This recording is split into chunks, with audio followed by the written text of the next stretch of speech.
Co. Bonjour Nicolas Bouzou. Bonjour Dimitri. Alors, vous avez été un peu stupéfait hier en entendant le président américain Joe Biden faire l'apologie de la concurrence. Ouais, et puis c'était une apologie limpide et précise. Joe Biden a publié une série de tweets parmi lesquels un magnifique « Le capitalisme sans la concurrence n'est pas le capitalisme, c'est l'exploitation ». J'adore. Il y a eu aussi « La juste concurrence est ce qui a fait des États-Unis le pays le plus riche et le plus innovant dans l'histoire ». Ou encore « La concurrence est le cœur du capitalisme. Je mobilise toute mon administration pour la placer au cœur de notre économie ».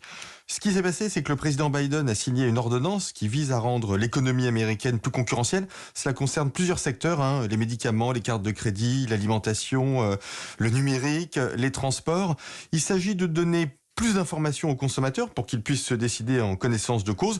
Plus de facilité aussi pour que les consommateurs soient capables de changer de prestataire de service quand ils le souhaitent, dans les télécoms par exemple. Et puis, Joe Biden veut aussi donner plus de pouvoir aux autorités antitrust pour qu'elles luttent contre les monopoles. Ah, ça, c'est vraiment la philosophie européenne. On a l'impression que découvre Joe Biden.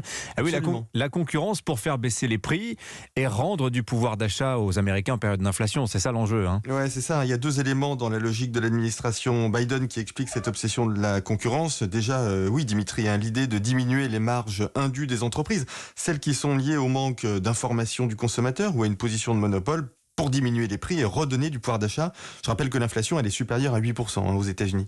Mais il y a une deuxième idée qui est aussi de dynamiser l'économie américaine, dont l'économiste Thomas Philippon avait montré il y a quelques années qu'elle était en réalité moins concurrentielle que l'économie européenne. C'est ce que vous venez de souligner, Dimitri, notamment dans les télécoms ou le transport aérien.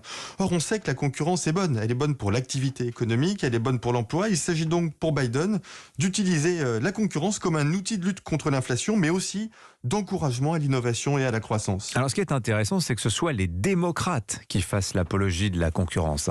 Et ouais, Elizabeth Warren, qui est une sénatrice plus à gauche que Biden, est aussi très en pointe sur ces questions de concurrence, notamment des GAFA. Elle considère que la concentration des GAFA ferme la porte à l'entrée de nouvelles entreprises dans le numérique.